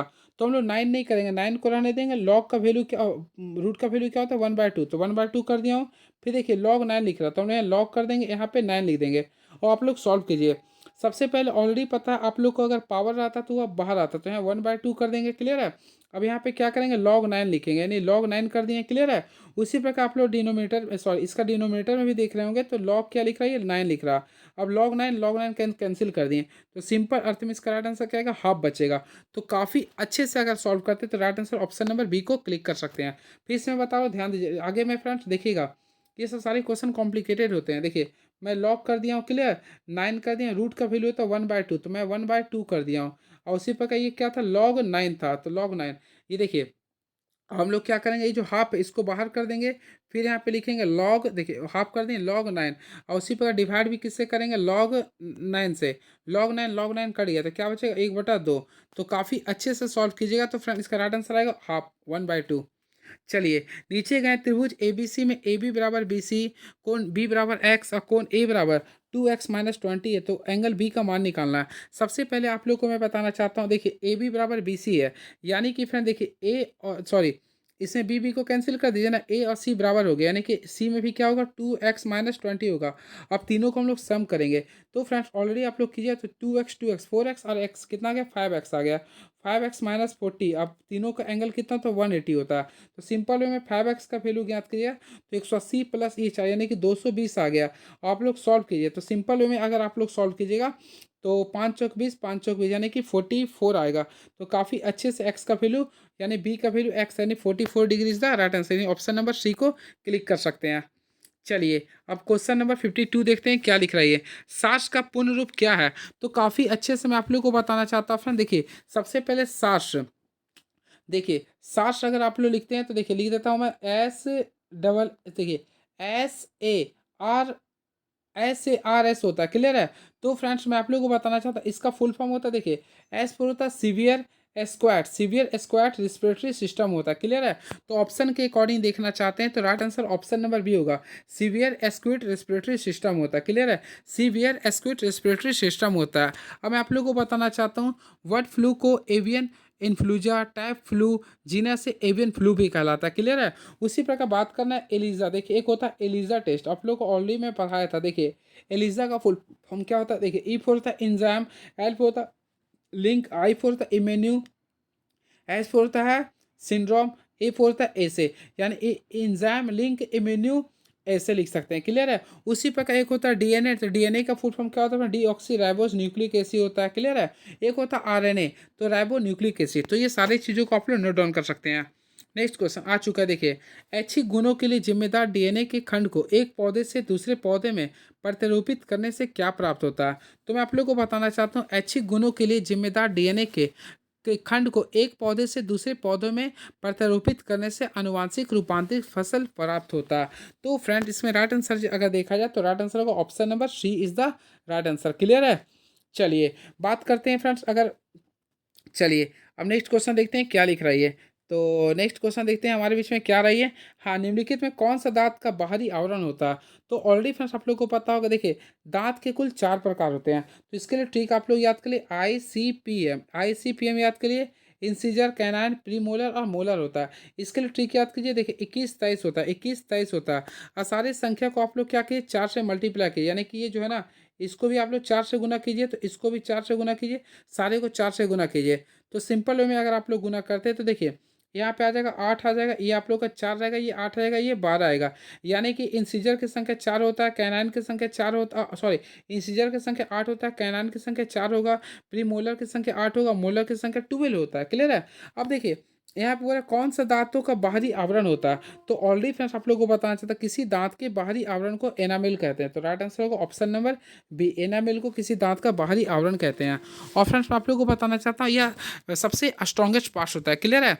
और दूध के दांतों की संख्या कुल 20 होती है, ये भी आप लोग को ध्यान में रखना पड़ेगा। क्लियर है? और मनुष्य में दांत के कितने प्रकार के होते हैं? कुल 4 प्रकार के होते हैं। फिर से मैं बता देना चाहता हूँ जो आप लोग को याद रहेगा। सबसे पहले ट्रिक को याद कर लिए। सबसे पहले बोलिए ICPM, क्या बोलेगा? ICPM। आई फोर होता है इंसीजर, इंसीजर देखिए इसका अनुपात याद करिए, देखिए 21 23 याद करिए, और दोनों को सभी को 4 से गुना करिए, तो 4 से गुना के 8 हो जाएगा, फिर 4 कर दीजिएगा, फिर आप लोग को 8 कर दीजिए 12, यानी ये होता है। यानी इंसीजर, इंसीजर का यह कार्य करता है भोजन को पकड़ने और काटने का कार्य करता है। क्लियर? इसकी संख्या 8 होता है। बात करते हैं कैनाइन का, ये कठोर भोजन को पकड़ने के साथ साथ भोजन को चीरने फाड़ने का कार्य करता है, इसकी संख्या 4 होता है। बात करते हैं प्री मोलर का, यह किनारे पर चपटे चौकेरे व रेखदार होते हैं, इसका कार्य होता है भोजन को कुचलने का कार्य होता है, इसकी संख्या 8 होती है। वही मोलर, इसका मुख्य कार्य होता है भोजन को पीसना, इसकी संख्या 12 होता है। क्लियर है? तो इस टाइप से काफ़ी अच्छे से आप लोग को पढ़ा रहा हूँ मैं, जो आप लोग के लिए काफ़ी इंपॉर्टेंस होगा। पुष्पहीन पादपों को क्या कहते हैं? तो ऑलरेडी फ्रेंड्स अगर आप लोग पढ़े होंगे तो पुष्पहीन पादपों को क्रिप्टोगैम कहते हैं। क्या कहते हैं? क्रिप्टोगैम। तो ऑप्शन नंबर बी को क्लिक कर सकते हैं। क्लियर है? चलिए, अब फ्रेंड्स ऑलरेडी आप लोग को पता है पादप वर्ग को कुल 2 भाग में बांटा गया। देखिए मैं आप लोग को बता देता हूँ ताकि आप लोग के लिए वर्क हो जाए। पादप वर्ग को 2 भाग में बांटा गया। एक होता है, देखिए एक होता है पुष्पीय पौधे, एक होता है अपुष्पीय पौधे। तो अपुष्पीय पौधे, देखिए अपुष्पीय पौधे में आप लोग का 3 प्रकार होता है। एक होता है थाइलोफाटा, एक होता है ब्रायोफाटा, एक होता है टेरिडोफाटा। थाइलोफाटा में 3 चीज़ आता है। देखिए पहला होता है शैवाल, कवक और जीवाणु। तो शैवाल, कवक और जीवाणु हुआ था आप लोग का थाइलोफाटा में। क्लियर है? चलिए, अब नेक्स्ट क्वेश्चन, अस्थियों से मांसपेशियों को जोड़ने वाला संयोजी ऊतक को क्या कहते हैं? तो ऑलरेडी फ्रेंड्स आप लोगों को पता है अस्थियों और मांसपेशियों, तो मांसपेशियों को बोलते हैं मसल और अस्थियों को बोलते हैं बोन। तो MBT आप लोग को मैं ट्रिक बताया था, मोहम्मद बिन तुगलक याद कर लिए। तो देखिए MBT यानी कि मसल को बोन से जोड़ने वाले को बोलते हैं टंडन, और टंडन का हिंदी वर्ड्स क्या होता है? कंडरा। तो ऑप्शन के अकॉर्डिंग अगर देखा जाए तो काफ़ी अच्छे से ऑप्शन नंबर अगर आप लोग क्लिक करना चाहते हैं तो फ्रेंड कंडरा, जो कि ऑप्शन नंबर ए में क्लिक कर सकते हैं, यानी राइट आंसर होगा ऑप्शन नंबर ए को काफ़ी अच्छे से क्लिक कर सकते हैं। क्लियर है? वही बात करते हैं स्नायु को, तो इसे हम लोग बोलते हैं लिगामेंट। और लिगामेंट जो होता है वह बोन प्लस बोन को ऐड करता है, यानी बोन को बोन से अगर जो जोड़ने का कार्य करता है उसे बोलते हैं स्नायु कहते हैं। क्लियर है? इस चीज़ को भी आप लोग को ध्यान में रखना पड़ेगा।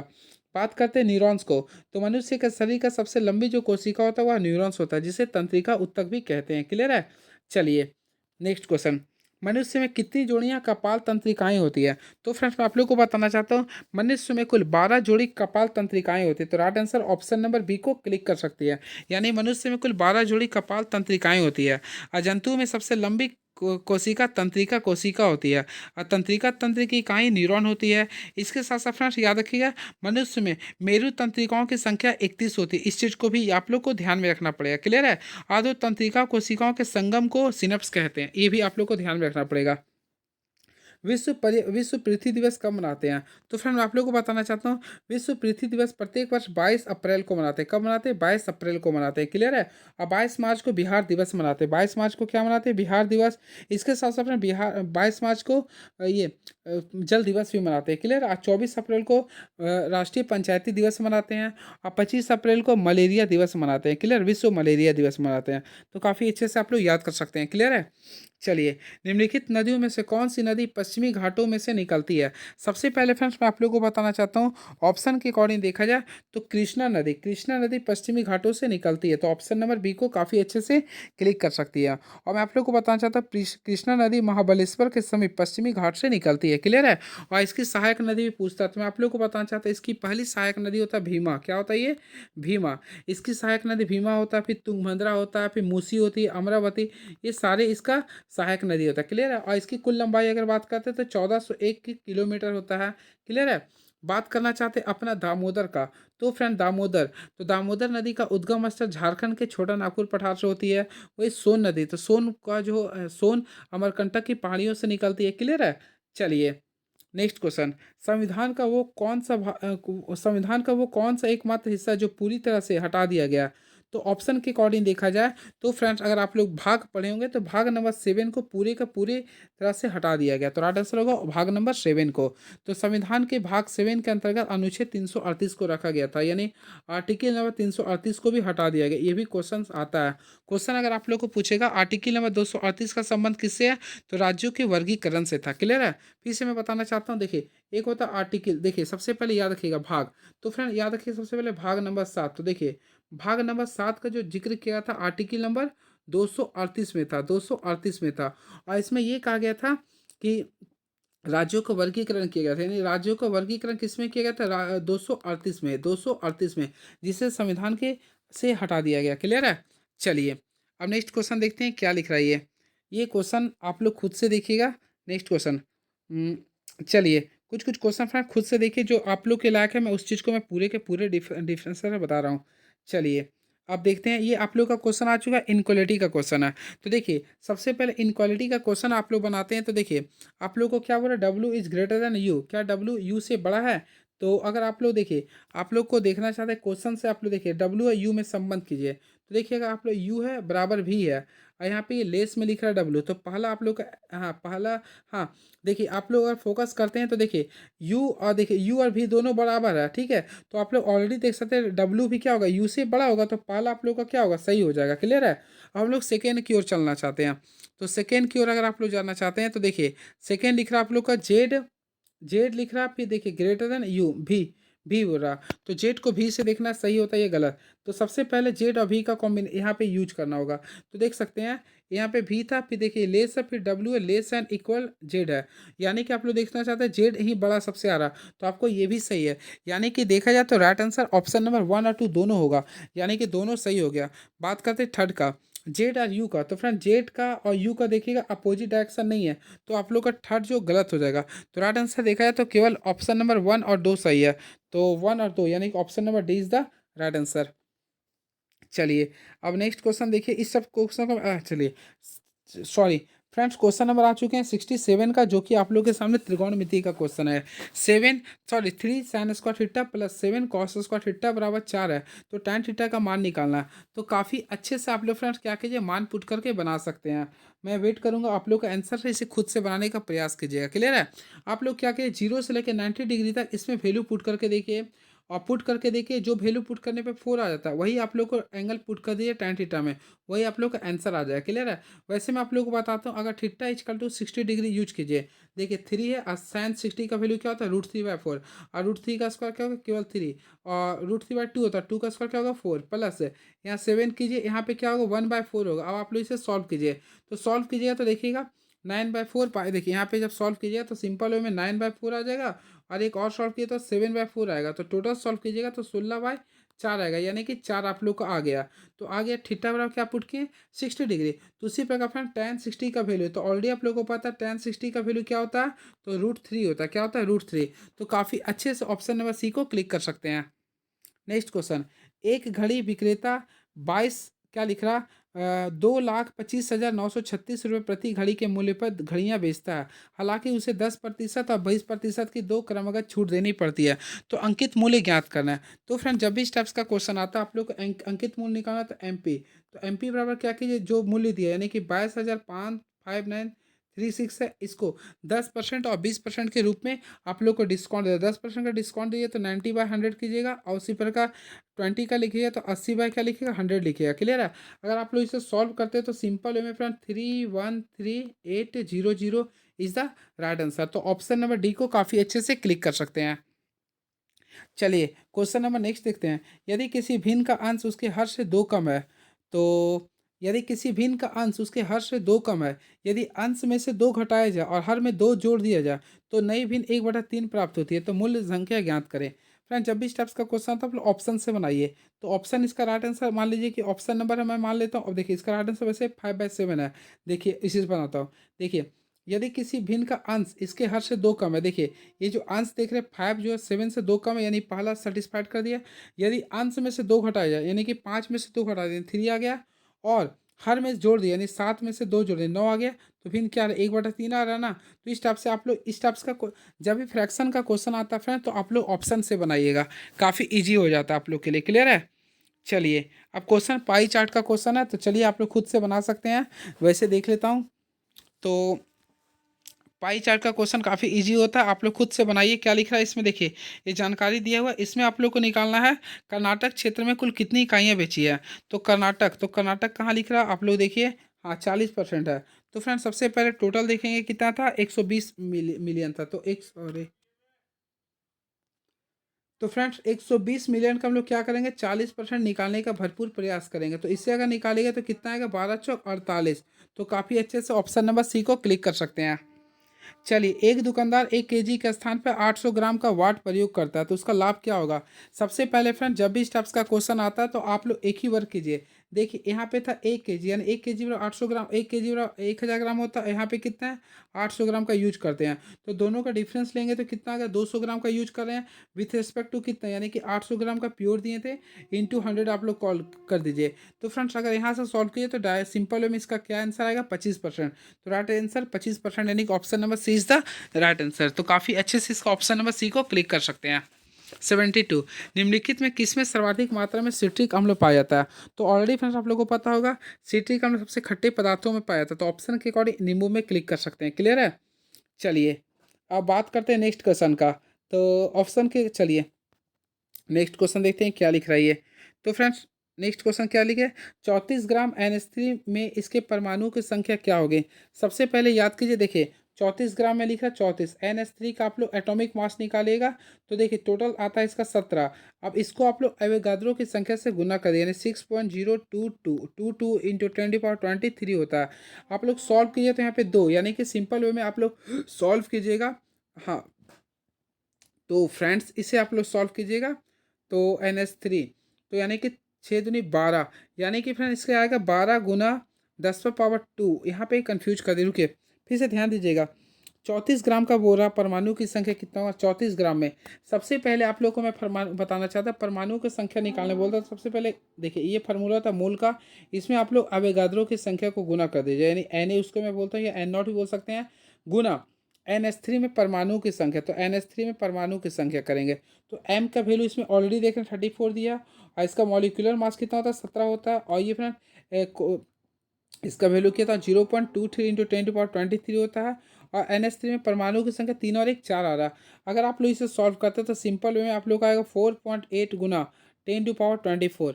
तो ऑप्शन नंबर देखिएगा, तो ऑप्शन नंबर बी को क्लिक कर सकते हैं।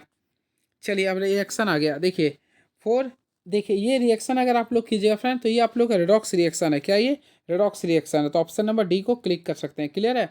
और रिडॉक्स रिएक्शन उस रिएक्शन को कहते हैं जिसमें ऑक्सीडेशन और रिडक्शन दोनों होता है। तो फ्रेंड इसमें अगर आप लोग देखिएगा तो सिंपल वे में NH3 यानी अमोनिया का क्या हो रहा है, तो सिंपल वे में देखिएगा तो इसमें ऑक्सीडेशन हो रहा, उसी प्रकार ऑक्सीजन का क्या हो रहा है, तो रिडक्शन हो रहा। क्लियर है? चलिए, चूना पत्थर, चूना और संगमरमर के विस्तृत रूप है। सबसे पहले देखिए चूना पत्थर चौक और संगमरमर का जो सूत्र होता है CaCO3 होता है। क्या होता है, CaCO3 है। इसे हम बोलते हैं कैल्शियम कार्बोनेट बोलते हैं, यानी ऑप्शन नंबर सी को काफ़ी अच्छे से क्लिक कर सकते हैं। क्लियर है? ऑप्शन आप लोग को बताना चाहता हूँ, कैल्शियम कार्बोनेट सफ़ेद रंग का जल में अविलेय तत्व होता है। क्लियर है? उसी प्रकार देखिए इसमें और मैं बताना चाहता हूँ, एक होता है CaO होता है, इसे बोलते हैं कैल्शियम ऑक्साइड, इसे बोलते हैं क्यूक्लाइम भी बोलते हैं। एक होता है कैल्शियम हाइड्रोक्साइड यानी CaOH का होल 2 होता है, इसे बोलते हैं कैल्शियम हाइड्रोक्साइड यानी बुझा हुआ चूना बोलते हैं। क्लियर है? तो इस टाइप से काफ़ी अच्छे से आप लोग क्लिक कर सकते हैं। अणुओं के उच्च सांद्रता वाले स्थान से निम्न सांद्रता वाले स्थानों में जाने की प्रक्रिया को क्या कहते हैं। तो फ्रेंड्स मैं आप लोगों को बताना चाहता हूँ, दो या दो से अधिक पदार्थों का स्वतः दूसरे एक दूसरे मिलाकर समांगी मिश्रण बनाने की क्रिया को विसरण कहते हैं। तो इसका जो राइट आंसर होगा ऑप्शन नंबर ए को काफ़ी अच्छे से क्लिक कर सकते हैं, यानी इसका राइट आंसर क्या होगा, option number A is the right answer. Clear है? वही बात करना चाहते हैं ऊर्ध्वपातन का। तो ऑलरेडी आप लोगों को पता है ऊर्ध्वपातन एक ऐसी प्रक्रिया है जिसमें कोई ठोस वस्तु ठोस से डायरेक्टली किस में बदल जाता है, गैस में। यानी कोई वस्तु ठोस से डायरेक्टली गैस में बदल जाता है तो उस प्रक्रिया को क्या बोलते हैं, ऊर्ध्वपातन बोलते हैं। जैसे जैसे कपूर का जलना, क्लियर है। वही बात करते हैं वाष्पीकरण का, तो फिर द्रव्य का गैस में परिवर्तित होना क्या कहलाता है, वाष्पीकरण, क्लियर है। और संघनन, तो गैस का ठंडा होने पर द्रव में बदलना क्या कहलाता है, संघनन। तो ये सारी चीज़ों को आप लोग को ध्यान में रखना पड़ेगा, क्लियर है। चलिए, और फ्रेंड एक ग्राहम का विसरण नियम को भी आप लोग पढ़े होंगे। तो ग्राहम का विसरण नियम ये बोलता है R is inversely proportional to under root D होता है, क्लियर है। यहाँ से निकालिएगा तो R1/R2 का वैल्यू निकालिएगा तो सिंपल वे में M2/M1 कर सकते हैं, क्लियर है। चलिए, अब नेक्स्ट क्वेश्चन क्या लिख रहा है, जड़ों द्वारा जल का जो अवशोषण होता हुआ ऑस्मोसिस विधि द्वारा होता है, नहीं परासरण विधि द्वारा होता है। तांबे का निष्कर्षण किया जाता है मुख्यतः। तो फ्रेंड्स मैं आप लोग को बताना चाहता हूँ, तांबे का जो निष्कर्षण करते हैं वह कॉपर पायरेट्स के द्वारा करते हैं। कॉपर पायरेट्स का सूत्र क्या होता है, CuFeS2 होता है, CuFeS2 होता है। तो राइट आंसर देखिएगा तो ऑप्शन नंबर बी को क्लिक कर सकते हैं, क्लियर है। और बात करते हैं ऑप्शन नंबर 1 Cu2S, तो फ्रेंड इसे बोलते हैं कॉपर ग्लास बोलते हैं, क्या बोलते हैं, कॉपर ग्लास बोलते हैं, क्लियर है। चलिए, और इसे क्या बोलते हैं, Cu2O को क्यूप्रस ऑक्साइड बोलते हैं, क्लियर है। चलिए, निम्नलिखित में से किस प्लेटफॉर्म ने पराग अग्रवाल को अपना नया मुख्य अधिकारी नियुक्त किया, तो ऑलरेडी आप लोग को पता होगा ट्विटर। तो ट्विटर का मुख्य अधिकारी जो बना था पराग अग्रवाल। आराकान योमा पर्वतमाला निम्नलिखित में से किस देश में स्थित है। तो अगर आप लोग इसके बारे में पढ़े होंगे तो ऑलरेडी आप लोग पढ़े होंगे फ्रेंड, ये जो राइट आंसर होगा म्यांमार होगा। क्या होगा ये, म्यांमार। यानी आराकान योमा पर्वतमाला जो है वह आप लोग का म्यांमार देश में स्थित है। तो ऑप्शन के अकॉर्डिंग देखा जाए तो म्यांमार होगा, क्लियर है। बात करते हैं फ्रेंड विश्व का सबसे लंबी पर्वत श्रृंखला, तो एंडीज होता है जो कि दक्षिण अमेरिका में स्थित है, क्लियर है। और यूरोप की सबसे लंबी जो पर्वतमाला होता है उसे बोलते हैं अल्पास। वही बात करते हैं एशिया का, तो फिर माउंट एवरेस्ट लिख सकते हैं, क्लियर है। तो ये सारे चीज़ों का ऑपरेशन क्लासेस केवल मूव ऑन स्टडी चैनल पे मिलेगा। चलिए, इसको मैं स्किप कर रहा हूँ, जो आप लोग के लायक इंपॉर्टेंस है उसी को मैं शेयर करवा देता हूँ। चलिए, अब देखते हैं नेक्स्ट क्वेश्चन क्या है ये। तो फ्रेंड आप लोग का क्वेश्चन आ चुका है, देखते हैं क्या दिख रहा है ये। तो देखिए, तो यहाँ पे आ चुका है क्वेश्चन, देखते हैं 3 सिक्के उछाले जाते हैं, कम से कम एक चित आने की क्या प्राप्त होगे। सबसे पहले फ्रेंड देखिए, 3 सिक्का को उछालते हैं तो इसका टोटल सैंपल इस पर सिक्का में हेड और टेल होता है, यानी 2 पर पावर 3 करें, टोटल सैंपल इस पर 8 आएगा, क्लियर है। और कम से कम बोल रहा है चित आने की, कम से कम एक चित आने की। तो ऑलरेडी अगर आप लोग को पता होगा, देखिए इसके लिए कम से कम के लिए फार्मूला क्या कीजिए, 1 माइनस कीजिए 1 बाय टोटल जो होता है, यानी इस टाइप से फार्मूला कर दीजिएगा। तो सिंपल वे में क्या आएगा, 7/8 इसका आंसर आएगा। ऑप्शन नंबर सी को क्लिक कर सकते हैं, क्लियर है। तो काफ़ी अच्छे से क्लिक कर सकते हैं इसके आंसर को, क्लियर है। चलिए, नेक्स्ट क्वेश्चन, ये आप लोग को सॉल्व करना है, इसे आप लोग खुद से सॉल्व कीजिएगा। एक बंद बहुभुज की 6 भुजाएं जिसका एक कोण अन्य 5 बराबर कोणों से 30 डिग्री बड़ा है, बराबर कोणों में से किसी एक कोण का माप ज्ञात करें। तो फ्रेंड देखिए, सबसे पहले आप लोग को क्या बोल रहा है, यहाँ पे ध्यान दीजिएगा। एक 6 भुजाएं हैं, तो 6 कोनों यानी 6 अंतः कोनों की भुजाओं का योगफल क्या होता है। आगे हम लोग क्या करें, n-2 गुना 180 करेंगे। तो n का वैल्यू क्या था, 6 था, 6 में से 2 गया 4, 4 को 180 से गुना करेंगे कितना आएगा, 720, यानी इसका इंटरनली एंगल कितना आएगा, 720 डिग्री आएगा, क्लियर है। अब इसमें बोल रहा उसका एक कोण अन्य 5 कोनों से 30 डिग्री बड़ा है। तो फ्रेंड्स हम लोग क्या करेंगे, देखिए टोटल एंगल का वैल्यू आ रहा है 720। अब एक कोण उसका पाँचों से कितना 30 डिग्री बड़ा है, मान लो एक्स से 30 डिग्री बड़ा है। बाकी हम लोग क्या करेंगे, यहाँ पे केवल एक्स लेंगे। तो देखिए ये हम लोग एक्स 5 को ले लेंगे, 1 2 3 4, एक और लेंगे 5, और वो छठा बड़ा था। टोटल क्या लेंगे 720। और हम लोग सॉल्व करेंगे तो 30 प्लस यहाँ क्या करेंगे 5x बराबर क्या लिखेंगे 720। और हम लोग सॉल्व करेंगे तो 5x बराबर 720 में से 30 जाएगा। तो ऑलरेडी आप लोग 720 में से यहाँ 6 बचेगा 6x, तो यहाँ पे कीजिएगा तो 690 आएगा। क्या आएगा 690। अब यहाँ से x का वैल्यू ज्ञात कीजिए तो 115 आएगा। क्या आएगा 115। तो काफ़ी अच्छे से सॉल्व करते हैं तो इसका राइट आंसर आएगा 115 डिग्री, यानी option number B is the right answer. Oxygen के संबंध में हाइड्रोजन समूह की अधिकतम संयोजकता क्या होगी। तो फ्रेंड्स आप लोग को ऑलरेडी पता होगा ऑक्सीजन के संबंध में हाइड्रोजन समूह का। तो हाइड्रोजन समूह, तो ऑलरेडी आप लोग हाइड्रोजन समूह का मान लीजिए मैं फ्लोरीन लेता तो इसका एटॉमिक नंबर 9 होता है। तो 2 और 7, तो राइट आंसर क्या होगा 7 होगा। तो ऑप्शन के अकॉर्डिंग देखें तो ऑप्शन नंबर बी को क्लिक कर सकते हैं, क्लियर है। और फ्रेंड्स आप लोग याद रखिएगा, प्रत्येक आवर्त में हाइड्रोजनों की विद्युत ऋणात्मकता सबसे अधिक होती है। और सबसे जो विद्युत ऋणात्मकता जो सबसे अधिक होती है वह हाइड्रोजन में फ्लोरीन का होती है। इस चीज़ को भी आप लोग को ध्यान में रखना पड़ेगा, क्लियर है। और हाइड्रोजनों का इलेक्ट्रॉनिक बंधुता का जो क्लोरीन संबंध होता है, क्लोरीन होता है, फिर फ्लोरीन होता है, फिर ब्रोमीन होता है, फिर आयोडीन होता है, क्लियर है। और फ्लोरीन की विद्युत ऋणात्मकता सबसे ज़्यादा होती है। चलिए नेक्स्ट क्वेश्चन देखते हैं क्या लिख रहा है। पानी की कठोरता दूर करने में जियोलाइट प्रक्रम में 10% NaCl का घोल प्रवाहित किया जाता है, क्योंकि। तो फ्रेंड इसका जो राइट आंसर होगा ऑप्शन नंबर सी, क्योंकि देख लीजिए क्या है, क्योंकि जियोलाइट न्यू यौगिक बनाता है जो NaCl के साथ पुनः सोडियम जियोलाइट में परिवर्तित हो जाता है। निम्नलिखित में कौन सा संग्रह के सबसे बड़ी इकाई है? तो देखिए अगर आप लोग पढ़े होंगे सबसे पहले क्या होता है, तो आप लोग पढ़े होंगे sorry, bit byte, bit nibble byte, फिर बाइट के बाद क्या आता है केबी, क्या आता है केबी, फिर केबी के बाद क्या आता है एमबी, एमबी के बाद क्या आता है जीबी, जीबी, फिर क्या आता है टीबी आता है, फिर टीबी आता है, क्लियर है। तो टीबी के बाद क्या आता है, तो ऑलरेडी आप लोगों को पता है टीबी। तो देखिए K B, M B, G B, T B, फिर टी बी, तो ऑप्शन के अकॉर्डिंग देखा तो टी बी हो जाएगा। ऑप्शन नंबर डी को क्लिक कर सकते हैं। कौन सा एक वैधानिक निकाय है? तो फ्रेंड देखिए वैधानिक निकाय ऑप्शन के अकॉर्डिंग देखा जाए तो नीति आयोग, नीति आयोग एक प्रकार का वैधानिक निकाय है। तो सॉरी सॉरी वैधानिक निकाय ना, तो वैज्ञानिक और इंजीनियरिंग अनुसंधान होगा, क्लियर है। ये आपको क्या है कि एक क्या है, ये 95 का ऑप्शन नंबर बी होगा, तो ऑप्शन नंबर सी होगा, क्लियर है। चलिए ये क्वेश्चन को, आईसीसी महिला क्रिकेट विश्व कप 2022 का आयोजन किस देश में किया गया था? तो फ्रेंड्स का राइट आंसर होगा न्यूजीलैंड। क्या होगा ये? न्यूजीलैंड। तो right answer option number C को क्लिक कर सकते हैं। भारत का पहला समुद्री उद्यान कहाँ स्थित है? तो काफी फेमस क्वेश्चन है ये, तो ऑलरेडी आप लोगों को पता होगा। इसका राइट आंसर होगा कच्छ की खाड़ी में, कच्छ की खाड़ी में। भारत का पहला समुद्री उद्यान कच्छ की खाड़ी में स्थित है, क्लियर है। इस चीज को आप लोग को ध्यान में रखना पड़ेगा। अब भारत का पहला राष्ट्रीय उद्यान की बात करते हैं तो जिम कॉर्बेट होगा। क्या होगा फ्रेंड्स? जिम कॉर्बेट होगा, जो कि उत्तराखंड में स्थित है, क्लियर है। चलिए हाल ही में देश की पहली पैरा बैडमिंटन एकेडमी कहाँ स्थापित किया गया? तो मैं आप लोगों को बताना चाहता हूँ, अभी हाल ही में जो पैरा एकेडमी बैडमिंटन का जो खोला गया, वह लखनऊ में खोला गया। कहाँ पे खोला गया? लखनऊ में। तो ऑप्शन नंबर सी को क्लिक कर सकते हैं, क्लियर है। अब नेक्स्ट क्वेश्चन देखिए, उत्तरी अटलांटिक संधि संगठन नाटो, जिसका फुल फॉर्म होता है नॉर्थ अटलांटिक ट्रीटी ऑर्गेनाइजेशन, सबसे पहले बोला इसका मुख्यालय कहाँ है? तो इसका मुख्यालय कहाँ? ब्रुसेल्स है। कहाँ पे ये? ब्रुसेल्स है। चलिए मैं नाटो के बारे में कुछ ऑपरेशन कर देता हूँ जो आप लोगों के लिए काफ़ी महत्वपूर्ण होगा।